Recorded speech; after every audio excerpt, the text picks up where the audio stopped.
कटोरिया थाना क्षेत्र के मदरसा तनवीरुल इस्लाम परिषद में उलमा काउंसिल ट्रस्ट बांका बिहार की अहम बैठक हुई, जिसमें बच्चों को शिक्षित करने पर जोर दिया गया।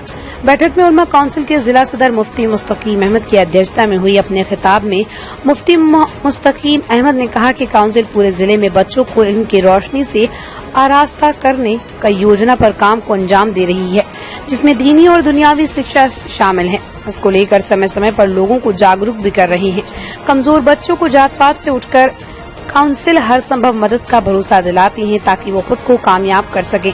उन्होंने कहा कि शिक्षा हासिल करना अनिवार्य है, बगैर शिक्षा के अच्छे और बुरे की पहचान नहीं हो सकती। अपने मजहब को जानना है तो शिक्षित होना जरूरी है। शिक्षा की कमी से समाज में कई बुराइयां आम हो जाती हैं।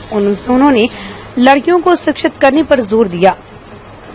मुफ्ती मुस्तकीम ने कहा कि आज समाज में शादी ब्याह के नाम पर कई बुराइयां आम हो गई। दहेज जो समाज के लिए नासूर बना है, इसको खत्म होना चाहिए। उन्होंने मुस्लिम भाइयों से अपील की कि अपने बच्चों की शादी इस्लामिक तरीके पर करें। फिजूल खर्ची की इजाजत इस्लाम में नहीं है। आज तो हालात है, इस पर गौर करते हुए अल्लाह से दुआ करें जो हालात मुल्क में आए हैं खत्म हो। मुफ्ती कमाल मुस्तफा ने कहा कि वो खुशकिस्मती है जो अपने औलादों की तालीम दिए। आज समाज में मुख्य बुराइयां दहेज प्रथा है, इसे एक या दो आदमी मिलकर खत्म नहीं कर सकते। इसे खत्म करने के लिए पूरे समाज को आगे बढ़ना होगा। तालीम को आम करें, काउंसिल को मजबूत करने के लिए हर तरह का सहयोग करें। मौके पर मोहम्मद जुनैद रजा, मुजम्मिल हुसैन रिजवी, इश्तियाक अंसारी, सद्दाम अंसारी, मोहम्मद नसीम अंसारी, इकरामुल अंसारी, उनूस अंसारी आदि मौजूद थे।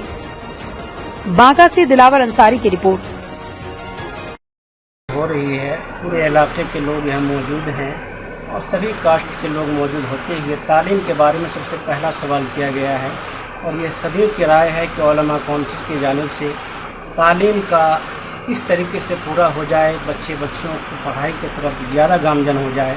और सारे लोग अगर शिरकत करते हैं तो उलमा काउंसिल जहाज से नहीं बल्कि बरसों से चला आ रहा है और इतने सालों से ये काम करता जा रहा है। इंशाअल्लाह और काम करने के लिए जितने लोगों ने साथ दिया है और भी साथ देते जाएंगे। सुरखरू होता है इंसान ठोकरें खाने के बाद, रंग लाती है हिना पत्थर पे घिस जाने के बाद। कोई अच्छा काम करने के लिए परेशानियां ज़रूर आती है, अच्छे बुरे हर तरह के लोग शामिल होते हैं, लेकिन उलमा काउंसिल का मकसद यही है समाज के बीच में हर गांव में कम से कम तालीम की तरफ आगे बढ़े। फिर उसके इलाज का मामला सामने आए, उसमें भी सहाजन हो। बच्चियां पढ़कर जब सामने आए तो लोग ये समझ में आए कि ये पढ़े लिखे लोग हैं। अमीर होना गरीब होना ये रब का काम है। अमीर कोई हर इंसान बुलंद हो जाए ये कोई ज़रूरी नहीं है। बुलंद होने के लिए दुनिया में हिंदुस्तान में सबसे अच्छा काम ये है कि वो तालीम हो, चाहे वो बच्चे हों चाहे बच्चियां हों।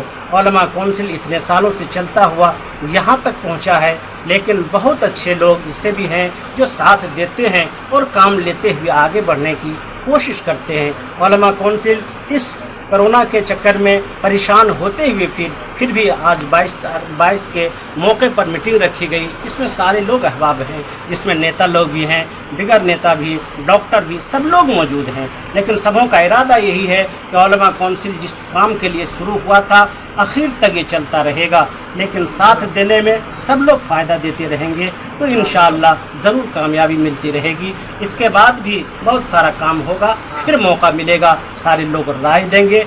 सबसे पहला काम है तालीम को किसी तरह से आगे बढ़ाया जाए और बच्चियों को पढ़ाकर और अच्छी मंजिल तक पहुँचा जाए। दहेज प्रथा के लिए उलमा काउंसिल क्या काम कर रहा है? उलमा काउंसिल का जहाँ तक मामला है शुरू से ही तालीम के लिए जहाँ सबसे अच्छा काम ये है कि किस तरीके से उस एजुकेशन को बढ़ाया जाए। वहाँ चाहे स्कूल हो, चाहे वो मदरसा हो, चाहे मस्जिद में रहने वाले इमाम हो, सबकी रोयत यही होती है कि बच्चों की तालीम हो। और उस तालीम से जुड़ते हुए जब वो आगे बढ़ते हैं तो हर तरीके चाहे वो इंग्लिश हो, चाहे उर्दू हो, चाहे हिंदी हो, चाहे अरबी हो, हर तरह की तालीम होती नज़र आती है। इंशाअल्लाह ये मेहनत होती रहेगी तो ज़रूर लोग कामयाब होते रहेंगे। गरीब बच्चों के लिए उलमा काउंसिल क्या काम कर रहे हैं? उलमा काउंसिल ये सवाल के मौके पर जवाब देने की कोशिश कर रहा है। उलमा काउंसिल में सारे लोग हैं, चाहे वो गरीब हो उसके भी पढ़ने के लिए बहुत रास्ते हैं और आसान किया जाता है, आसानी से उसको मंजिल तक पहुंचाया जाता है, उसके घर वालों को बताया जाता है। जहां आपको दिक्कत हो आप बोलिए, पूरा उलमा काउंसिल उस बच्चे को वहां तक पहुंचाने के लिए तैयार है। क्या नाम हुआ आपका? मेरा नाम मुफ्ती मोहम्मद कमाल मुस्तफ़ा रिजवी हुआ, खादिम उलमा काउंसिल बांका बिहार।